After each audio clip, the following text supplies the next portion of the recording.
Qui dit jeudi, dit Ligue Europa. Qui dit Ligue Europa, dit équipes comme le FC Nantes, Arsenal, Feyenoord, Manchester United ou encore l'AS Roma.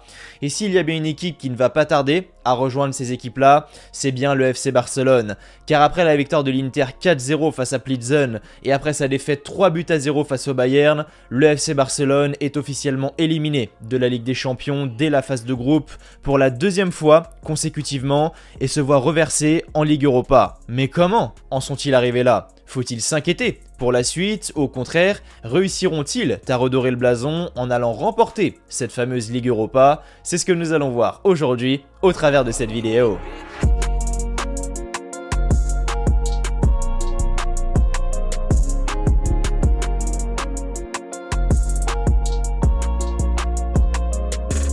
Je sais que les supporters du Barça qui me regardent doivent se dire « Oh non, s'il te plaît, pas ça, pas la Ligue Europa, c'est un cauchemar, nous ce qu'on veut c'est la Ligue des Champions ».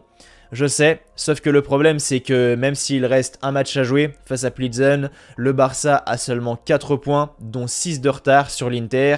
Donc mathématiquement c'est impossible pour eux d'aller se qualifier en 8e de finale de cette fameuse Ligue des Champions.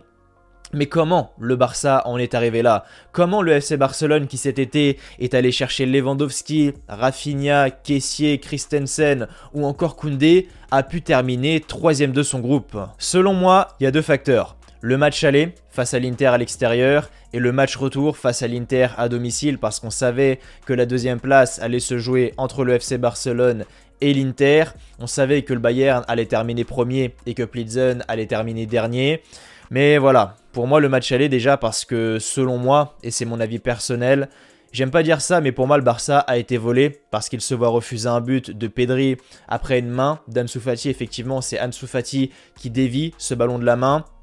Pedri marque et l'arbitre refuse le but, mais le problème il est pas là. Le problème c'est que quelques minutes après, on a Dumfries qui fait une main dans la surface de réparation. L'arbitre va voir la VAR et n'accorde pas de pénalty pour le FC Barcelone. Alors que là, il y a clairement main. Et si tu retires le but au FC Barcelone, tu es obligé de siffler pénalty en leur faveur parce que la main d'Ansu Fati, elle est similaire à celle de Dumfries. Donc ça déjà, c'est totalement incompréhensible. Et deuxièmement, le match retour parce que quand on regarde la physionomie du match, le Barça a légèrement dominé. Mais au final, le Barça fait 3-3 et prend 2 buts suite à 2 énormes erreurs défensives de la part de Piqué et d'Eric Garcia. Donc le Barça le paye cash et se voit éliminé.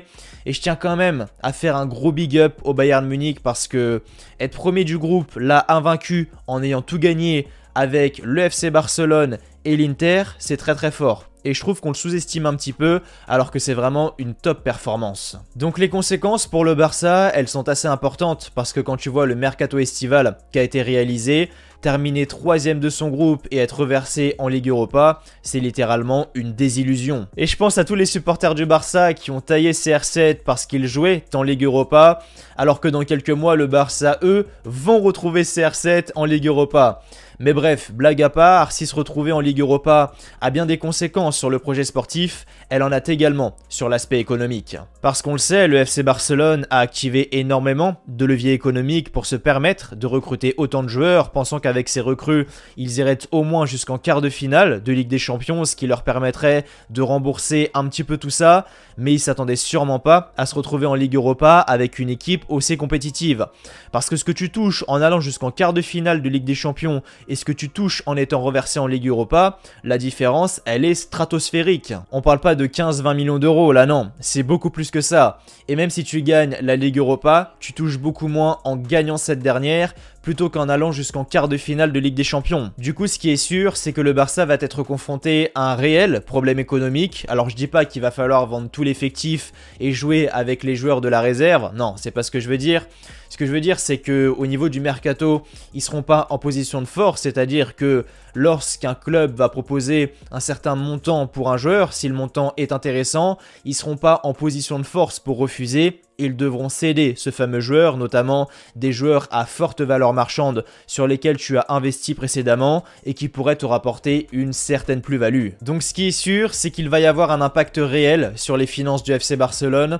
Et c'est pas vraiment le moment parce que quand tu investis autant, quand tu investis lourdement comme ça et que derrière tu n'arrives pas à renflouer les caisses ou du moins pas autant que tu ne l'espérais, bah il peut y avoir quelques petites craintes et quelques interrogations. Maintenant, faut-il s'inquiéter pour la suite, parce qu'on peut constater que le Barça a vraiment deux visages. Le visage en Liga, où finalement tu réussis à trouver la recette en t'imposant face à une grande partie de ces équipes. Cependant, lorsque le niveau s'élève un petit peu et que tu affrontes des équipes comme le Bayern et l'Inter, ça devient un peu compliqué. Mais moi, je veux pas tirer la sonnette d'alarme, du moins pas pour cette saison, parce que le très très haut niveau c'est terminé. Là, tu vas jouer contre des équipes de Liga et des équipes de Ligue Europa qui sont abordables, on va pas se mentir. Mais moi, ce qui m'inquiète et ce qui m'a sauté aux yeux, c'est que au Barça, t'as l'équipe type, mais après, derrière, c'est extrêmement compliqué. La profondeur de banc, elle fait peur. Sérieusement, elle fait peur. On l'a vu au niveau de la charnière centrale, où finalement, Araujo et Christensen se sont blessés. Lors du match retour face à l'Inter, c'est donc Eric Garcia et Piqué qui ont été alignés, et c'était le néant. T'as 2 buts qui sont pour eux, un pour Piqué et un pour Eric Garcia, donc c'est réellement compliqué et c'est un gros problème. Et lorsque Xavi a su que Koundé était un petit peu apte, il l'a rappelé directement. Ah, Koundé, t'es apte, vas-y, viens. Ah, mais je peux pas, coach, j'ai qu'une jambe, je suis en béquille. Ouais, mais c'est pas grave, vas-y, viens, c'est toujours mieux que Piqué et Eric Garcia. Bref, c'est là où on voit que c'est extrêmement compliqué et que la profondeur de banc, bah ça fait peur. Parce que là, je parlais de la charnière centrale, mais au milieu et en attaque, c'est pas non plus folichon. Il y a également la question Xavi qui se pose. Le Barça doit-il se séparer de Xavi? Et lors de mon avant-match, je disais que pour moi, ce n'était pas la solution. Xavi est un jeune entraîneur, il a encore besoin d'apprendre de ses erreurs. Et je maintiens mes propos, même si tactiquement il m'a déçu, notamment avec Frenkie de Jong qui n'était pas aligné. Pour moi, il a vraiment chié dans la colle à ce niveau-là. Le fait de l'aligner aussi peu souvent et où là enfin ça y est, tu te rends compte qu'il fait énormément de bien au milieu de terrain en gardant une certaine stabilité et en créant un certain équilibre, ce que n'arrive plus à faire Busquets par exemple. Donc oui, il a fait des erreurs, mais il a besoin d'apprendre. Et là, je pense que être versé 2 fois consécutivement en Ligue Europa, ça lui a mis une sacrée tarte. Pourtant, le Barça a fait un sacré mercato cet été en se renforçant à tous les postes, notamment en défense avec Koundé et Christensen, au milieu avec Kessié ou encore sur le flanc offensif avec Lewandowski ou Rafinha. Donc les voir éliminés là directement dès les phases de groupe de la Ligue des Champions et les voir reversés en Ligue Europa, ouais, c'est vraiment une énorme désillusion. Après, tout n'est pas acheté, car le Barça a les moyens de remporter la Ligue Europa. La saison dernière, ils étaient dans la même situation. Éliminés en phase de groupe de Ligue des Champions, 3e, ils ont été reversés. Ils ont été éliminés en quart de finale face à Francfort. Francfort qui, eux, avait gagné la compétition. Mais contrairement à la saison dernière, là, le Barça a un effectif beaucoup plus complet, que ce soit collectivement ou encore individuellement, en grande partie grâce à leur mercato. Je vous apprends rien, hein, mais c'est pas parce que t'es meilleur sur le papier que tu vas forcément remporter tes 2 confrontations. Les matchs de Coupe d'Europe, ça se joue sur des détails. Mais là, honnêtement, quand je regarde, en Ligue Europa, qui peut faire chuter le Barça? Même là, quand je regarde, c'est assez dur de savoir parce qu'il y a des groupes où c'est assez serré, mais à l'heure actuelle, il n'y a que Manchester United qui, en tant que 2e, peut leur poser problème. Après, si on englobe tout, selon moi, il y a Manchester United et Arsenal qui peuvent les mettre en difficulté. Après, c'est tout, car même si le Betis et la Real Sociedad sont premiers en réalisant un beau parcours, c'est des équipes espagnoles. Ils connaissent donc très bien le FC Barcelone, tout comme le FC Barcelone les connaît. Donc c'est un contexte un peu particulier. Mais bref, quand on regarde, je vois que 2 équipes qui, au vu de leur effectif, pourraient poser problème au Barça. C'est Manchester United et Arsenal. Donc oui, il y a moyen pour le Barça d'aller au bout. Le Barça a des joueurs de qualité qui peuvent faire des différences dans les grands rendez-vous, ça c'est indéniable. Et aujourd'hui, il y a beaucoup de supporters du Barça qui n'en veulent pas de cette Ligue Europa. Pour eux, participer à la Ligue Europa, c'est limite une honte. Mais aujourd'hui, bah je suis désolé, c'est ce que tu as mérité. Tu mérites pas de rester en Ligue des Champions, donc à un moment, faut arrêter de faire les difficiles. Et au contraire, ça peut permettre au Barça d'aller chercher une Coupe d'Europe. Et même si c'est pas une C1, c'est pas grave, c'est toujours mieux que rien. Et il y a une phrase intéressante, et j'aime bien cette phrase parce que pour moi elle est réelle.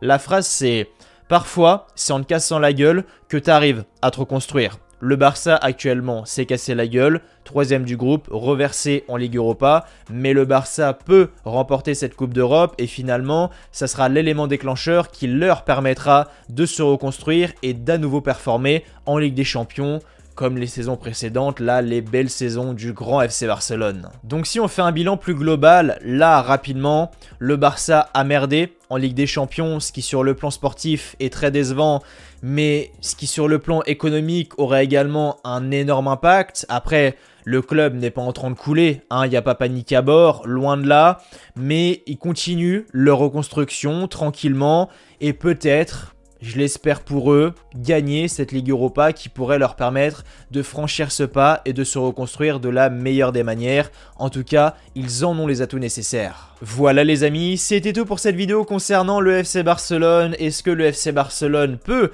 remporter la Ligue Europa? N'hésitez pas à me donner votre avis par rapport à la question que je viens de poser et par rapport à tout ce que j'ai pu dire. Voilà, dès maintenant par commentaire, ça m'intéresse énormément.